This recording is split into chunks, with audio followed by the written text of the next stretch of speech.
coming home?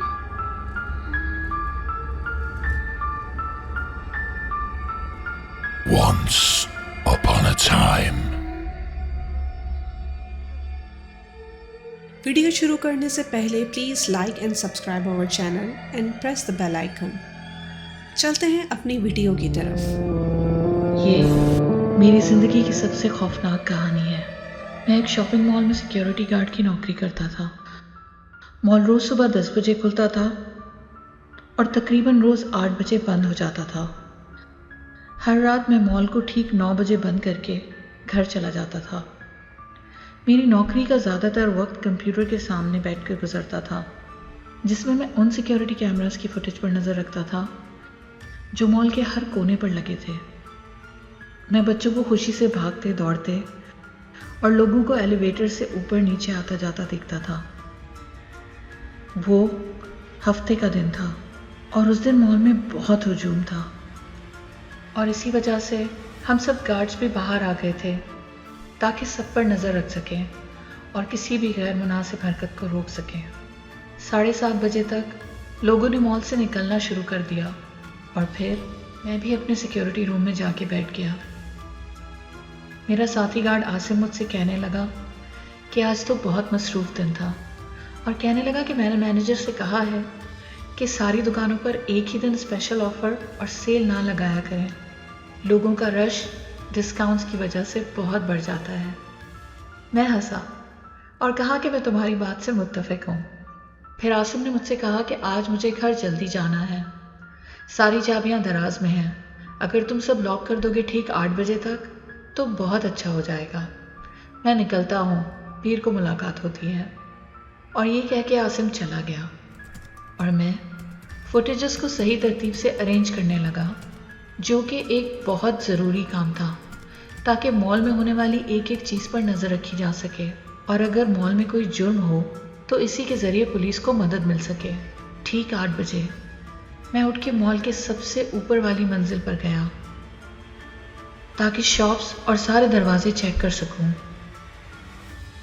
Mall का पूरा जायज़ा लेने के बाद मुझे ये यकीन हुआ कि मॉल में मेरे अलावा कोई नहीं है और फिर मैं दोबारा सिक्योरिटी रूम में आके सारे फ्लोर्स के पावर सिस्टम्स को एक एक करके बंद करने लगा। आखिरी काम सारे सिक्योरिटी कैमरास को बंद करने का था और तब मेरी आंखें एक जगह रुक गई और मैंने देखा एक औरत एलिवेटर के अंदर है। उसने लाल कपड़े पहने हुए थे। मुझे उसका चेहरा नज़र नहीं आ रहा था। वो कैमरा की तरफ कमर करके खड़ी हुई थी।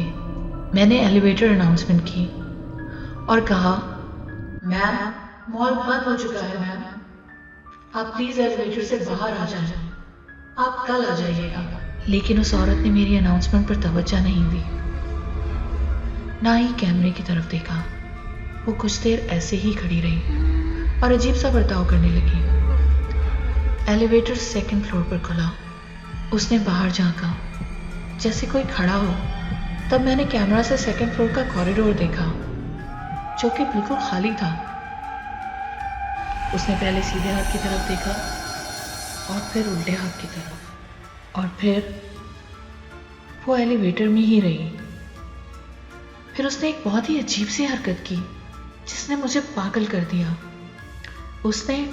उसने एलिवेटर के सारे बटन्स दबाना शुरू कर दिए। मैंने उसे धमकाने की कोशिश की कि अगर आप नीचे ना आई तो मैं खुद 2nd फ्लोर पर आकर आपको बाहर निकाल दूंगा। प्लीज मुझे ये करने पर मजबूर ना करें और खुद नीचे आ जाएं। इस बार उस औरत ने कैमरा की तरफ देखा।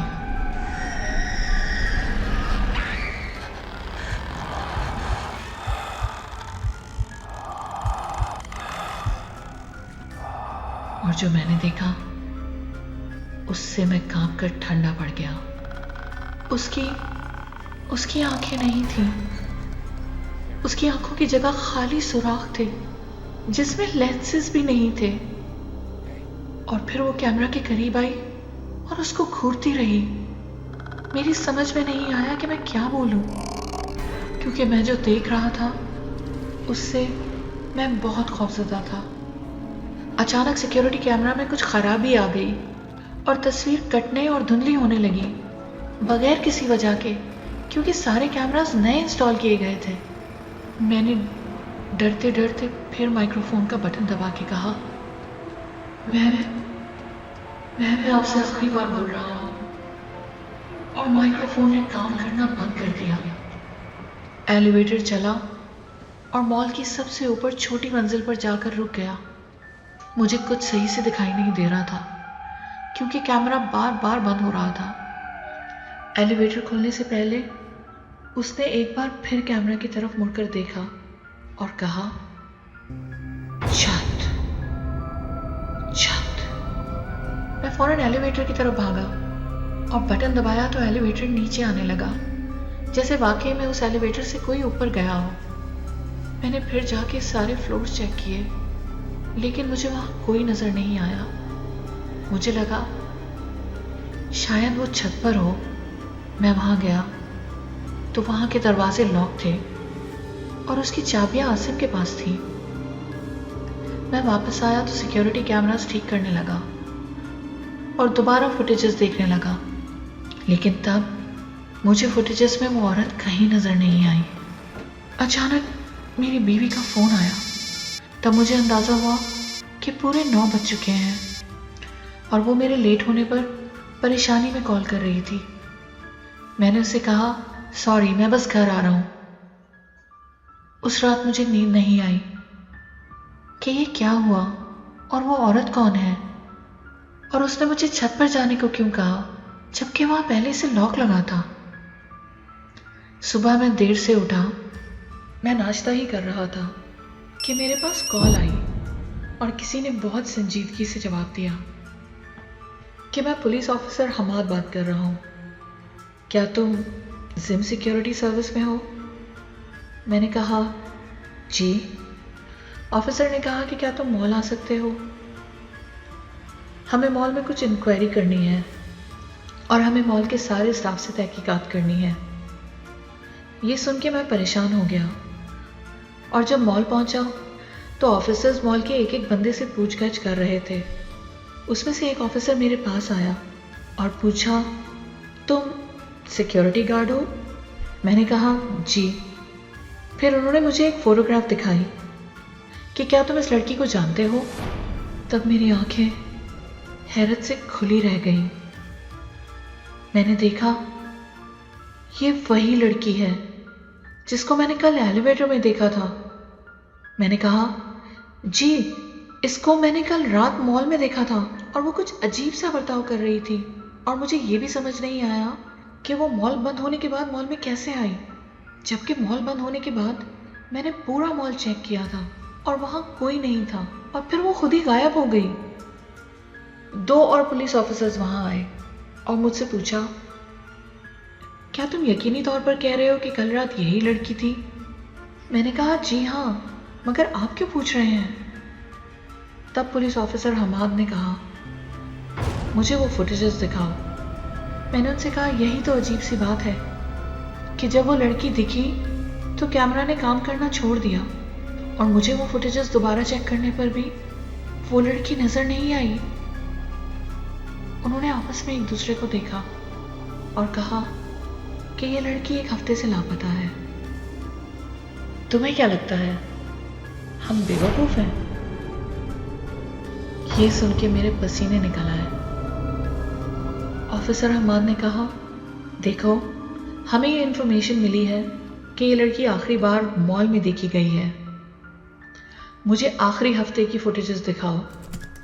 मैं उन्हें अपने रूम में ले गया और 3 घंटे तक फुटेजेस देखने के बाद वो लड़की एक फुटेज में मॉल में आती हुई दिखाई दी, जिसमें वो एलिवेटर में गई और 4th फ्लोर पर रुकी और उस वक्त फुटेज में 8 बजे का टाइम था। मैं ये देख के हैरान था कि वो मॉल बंद होने के टाइम कैसे आई। फिर मुझे याद आया कि उस दिन आसिम की ड्यूटी थी मॉल में।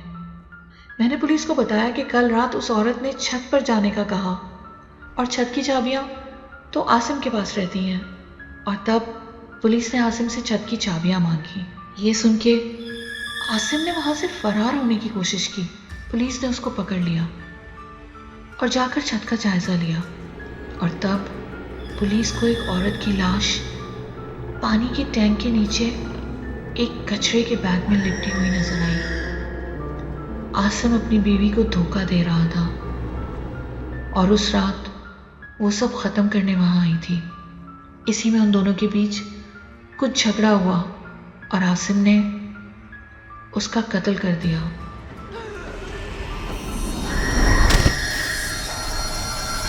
और उसकी बॉडी छत पर छुपा दी और इस तरह से उसका जुर्म पकड़ा गया। क्या जिन और भूत असल में, लेकिन मुझे ये यकीन है कि उस रात वो लड़की मॉल में दिखी थी जो पिछले एक हफ्ते पहले मर चुकी थी।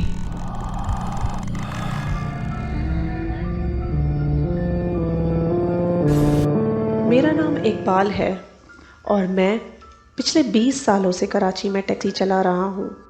मैं कराची का चप्पा चप्पा जानता हूँ और सभी इलाकों से गुज़र चुका हूँ, मगर कराची में एक ऐसी जगह है जहाँ रात देर से मैं कभी नहीं जाता, और वो जगह है कारसाज रोड। उस रोड पर एक बहुत बड़ा बंगला है जो सदियों से वीरान पड़ा है और उसके बारे में तरह तरह की कहानियाँ सुनी जाती रही हैं। एक रात मैं आखिरी सवारी छोड़ के घर जा रहा था, तब मुझे एक सवारी ने रोका। वो एक लड़की थी जो बच्चों के साथ थी और कारसाज रोड जाने को कहा, तो मैंने उसे मना कर दिया। उसने कहा बच्चों का साथ है और रात बहुत हो चुकी है, आपकी मेहरबानी होगी अगर आप छोड़ दें। उसके इसरार पर मैंने उसे बैठने को कहा। रात का 1:30 बज रहा था। मैंने उस लड़की को उसके बताए हुए पते पर छोड़कर अपने घर का रुख किया। हर तरफ सन्नाटा और अंधेरा था और सड़क की लाइटें भी बंद थी। उस दिन हवा बहुत ज़ोरों से चल रही थी और ठंड भी बहुत थी। मैं अपनी टैक्सी में गाने सुनते हुए जा रहा था, तब अचानक मेरी टैक्सी के आगे एक औरत सफ़ेद साड़ी में आके खड़ी हो गई। मैंने अचानक ब्रेक लगाया और टैक्सी से उतरा ताकि उससे माफ़ी मांग सकूं। जब मैंने उतर के देखा तो वहाँ कोई भी नहीं था। मुझे लगा शायद मेरी आंखों का धोखा था। मैं टैक्सी में वापस बैठ गया। मैंने टैक्सी स्टार्ट ही की थी कि अचानक एक बूढ़ी औरत मेरे दरवाजे के पास आके खड़ी हो गई और उसने मुझसे कहा थोड़ा आगे तक ले चलो भैया, और पीछे आके टैक्सी में बैठ गई। उस औरत ने फटी पुरानी सफ़ेद साड़ी पहनी हुई थी और एकदम मट्टी में अटी हुई थी। उसका चेहरा उसके बिखरे बालों में छुपा हुआ था। मुझे ये सोचकर अजीब लग रहा था कि रात के 2 बजे उस औरत को कहाँ जाना है। मैंने उससे पूछा, अम्मा कहाँ जाना है आपको? उसने जवाब में कहा, आगे एक कब्रिस्तान है, बस वहाँ तक। टैक्सी के शीशे से जब मैंने उसकी तरफ देखा तो उसकी आंखों में एक डरावनी सी चमक थी। जब उसके बाल उड़े तो उसका खौफनाक चेहरा देख के मेरी आंखें फटी की फटी रह गईं। मेरे जिस्म के रोंगटे खड़े हो गए और तब मुझे एहसास हुआ ये बूढ़ी औरत नहीं बल्कि एक भयानक चुड़ैल है। मुझे कुछ समझ नहीं आ रहा था, इसलिए मैं खामोशी से टैक्सी को तेज चला रहा था। एकदम से मेरी टैक्सी का टायर फट गया। मैं फौरन टैक्सी से उतरा और डरते डरते अपनी टैक्सी का टायर बदलने लगा। जब मैंने अपनी टैक्सी के अंदर देखा तो वो औरत वहाँ से गायब हो चुकी थी और तभी बराबर से गुजरती हुई एक टैक्सी में मैंने उसे बैठे हुए देखा। मैं अपनी टैक्सी ठीक करके जैसे तैसे उस इलाके से निकल कर घर पहुँचा तो मैंने सुकून का सांस लिया।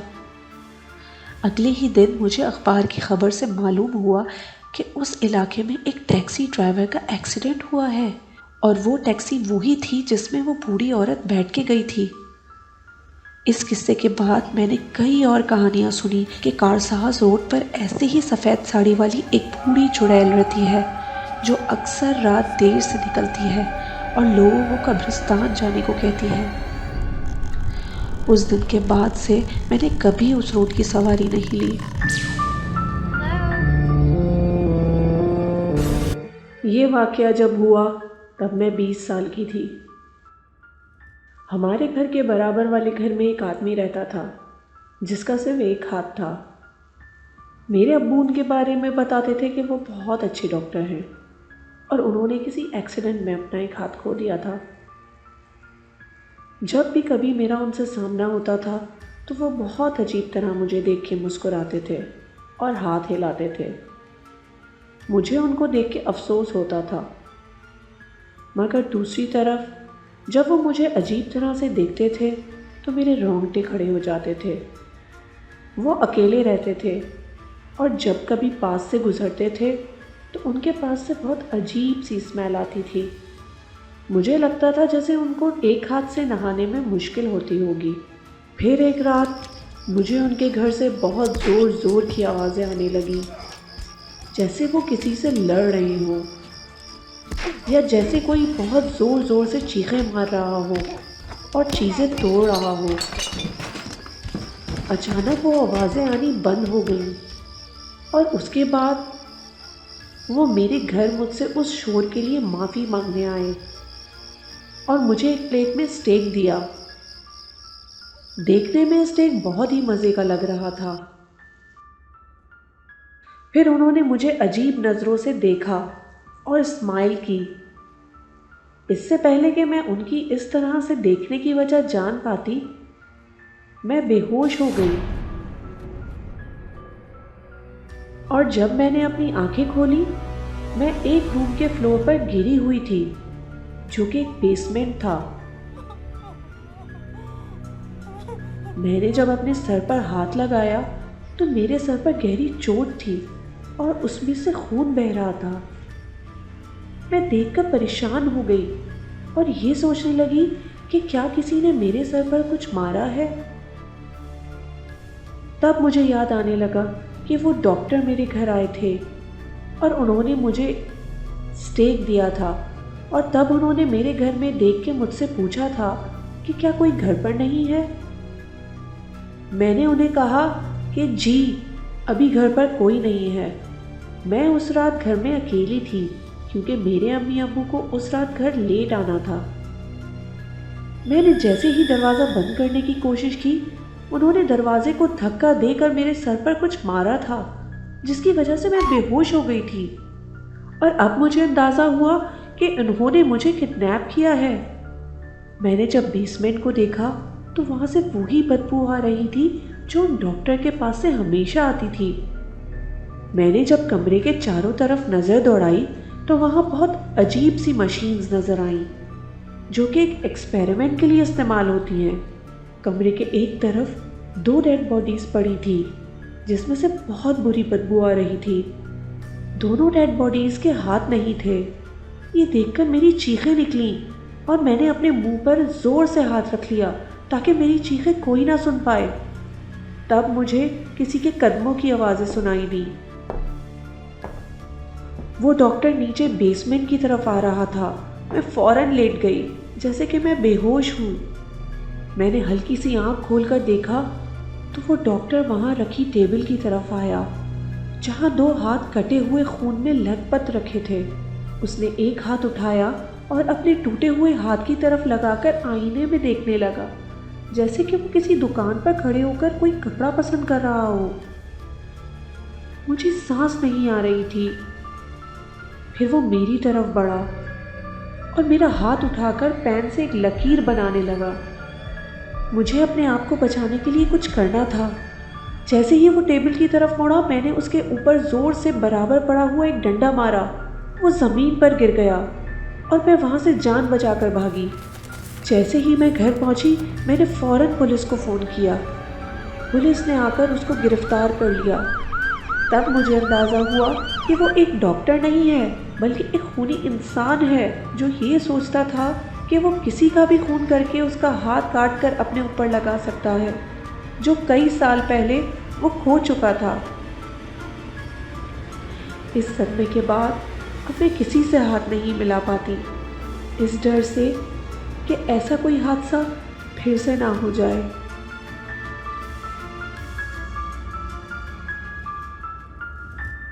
Once upon a time.